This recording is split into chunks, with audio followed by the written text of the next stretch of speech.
Listen, I know things might seem dark right now, but all we can really do is give you the gaming news and tell you look nice today, okay? Now, suck it up. Game publishers may not want to support the Xbox platform going forward. This is according to Chris Dring, head of gamesindustry.biz. During the latest episode of the GI Microcast, Dring said he heard from two companies, one of which was very prominent, that Xbox's performance in Europe is flatlining.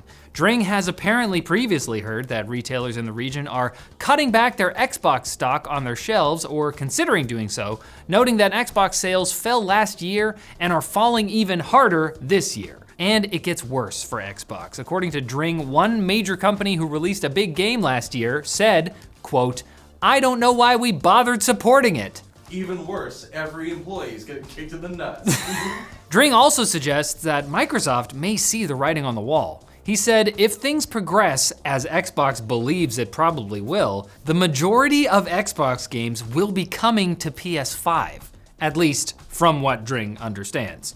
And this may line up with comments Phil Spencer himself made in an interview with Polygon, where he suggested bringing third-party stores to the Xbox platform to make it more like a PC. Philium the Conqueror says the console market isn't growing and gamers are being drawn to PC and handhelds. This may be why Spencer also hinted at a potential handheld future for Xbox during that same Polygon interview.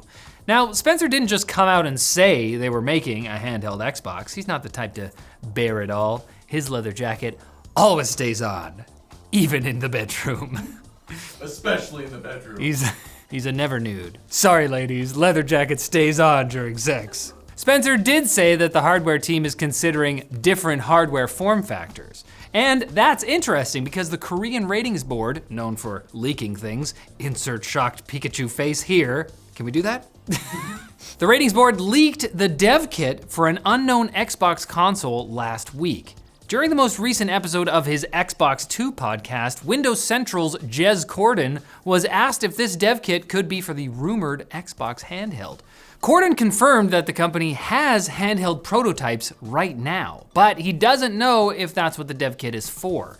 Corden did say it would be insane for PlayStation and Xbox to not enter the handheld space, claiming that most people use their Steam Decks as a console. Philly Wonka seems to agree with him on that point, telling Polygon that playing on handhelds feels more like a console than a PC, and maybe that's why he wants his handheld experience to feel more like an Xbox, which is kind of like a console. But it's also like a box. Whether that's hardware or software is up for debate. While ESP, extra sensory perception, all right, definitely doesn't want gamers to have a lesser experience if they play Xbox titles on non-Xbox devices, the hints at Xbox handheld hardware were there. Dollars and Spence said the inflection points in the gaming industry are brought by hardware innovation that was linked with great software innovation. So you are going to release a handheld, right, Phil? Right, Phil, please? Philadelphia, Pennsylvania, holy sh**. An Overwatch-style 6v6 Marvel game is apparently coming soon, according to multiple leaks and reports. The new game is apparently being developed by NetEase, who signed a deal with Marvel in 2019. Not long after, a LinkedIn post was spotted hiring for a AAA Marvel multiplayer FPS. If that's the same game as the newly rumored title, the game has changed in the 5 years since that post. For starters, according to website and name of infamous public urinator, The Streamer, the upcoming Overwatch-like is a third-person game, not first-person. Known Avengers/Suicide Squad leaker Miller Ross also confirmed the existence of the game and seemed to corroborate that it will be releasing on PC, mobile, and consoles, according to The Streamer, even though that's not what The Streamer reported. The outlet never confirmed mobile or console, it just pointed out NetEase's strong history of mobile titles, and that consoles seem like an easy port. Spoken like someone who doesn't develop games. While many details are still up in the air, we may learn more very soon. Marvel Games tweeted about an exciting reveal tomorrow, hinting at an epic showdown between Marvel characters. The tweet also included artwork featuring silhouettes that seem to match many of the Marvel characters alleged to be playable in the rumored hero shooter. When they announce it, you tell them you heard it here first. Eat your heart out, Kevin Feige. This is Game Linked. You thought you could keep it under wraps? Nope. Now it's time. Oh, there's more gaming news over there. Rally hasn't been medicated for days. Now it's time for Quick Bits, brought to you by Green Man Gaming. They're offering an astronomical XP Gold membership upgrade to your account for free. Green Man Gaming works directly with over 1,300 publishers and developers from all around the world to provide you with the best prices on some of the most popular titles out there, like Dragon's Dogma 2, or other games that don't have 20 microtransactions. And if you use our promo code Linus, you can get a free permanent upgrade to your account to unlock more deals on even more titles. Head to the link below, follow the instructions provided, and get your account upgraded to XP Gold status for free. Quick Bits are like free DLC you get just for watching Game Linked, except they're released at the same time as the rest of the episode and you don't download them. But other than that, they're exactly like DLC. Larian Studios will not be making a sequel to Baldur's Gate 3 or even DLC for the game. Larian CEO Sven Vinke said the studio was working on DLC before he thought it over during vacation and decided, nah. Apparently, the studio was elated when he canceled the project, and they've moved on to something that may or may not be Divinity Original Sin 3. Vinke also clarified that there isn't any bad blood between Larian and Wizards of the Coast after rumors spread on Reddit, but more content is still coming to Baldur's Gate 3, including really evil endings. More plots involving genocide, because nothing says amicable divorce quite like making literally horrible additions to the game you're co-parenting. The divine game master of Helldivers 2, Joel, first of his name, apparently took corporeal form in the actual game world this week to bestow some players with a huge armored vehicle before returning to his home in the developer dimension.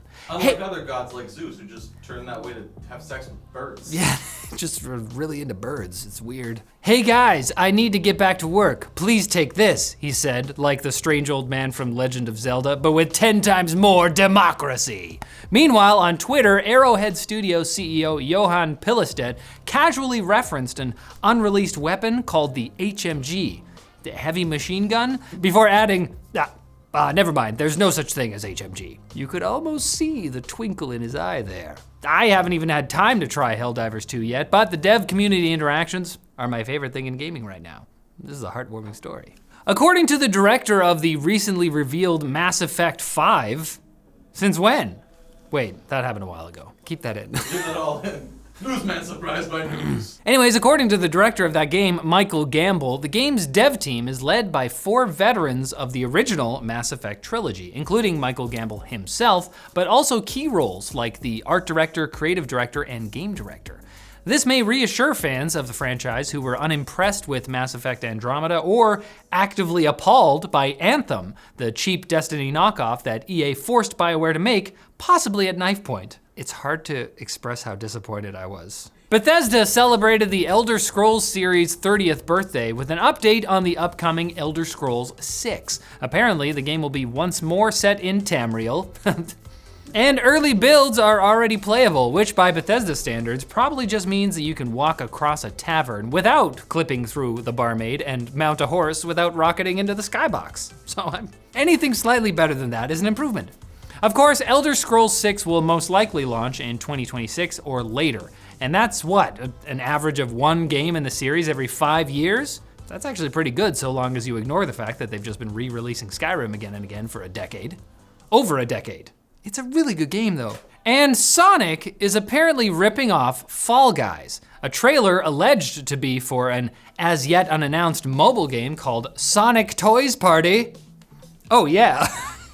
They are all toys, and they are party. Don't bring your Pokemons!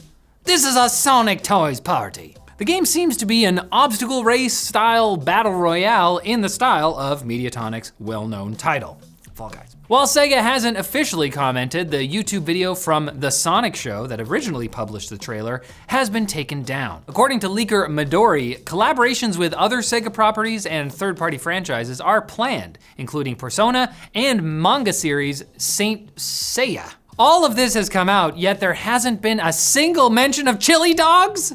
They're Sonic's favorite, what are they doing? Half the toys at the Toys Party are chili dogs. They're all hungry. You can't have a party without food.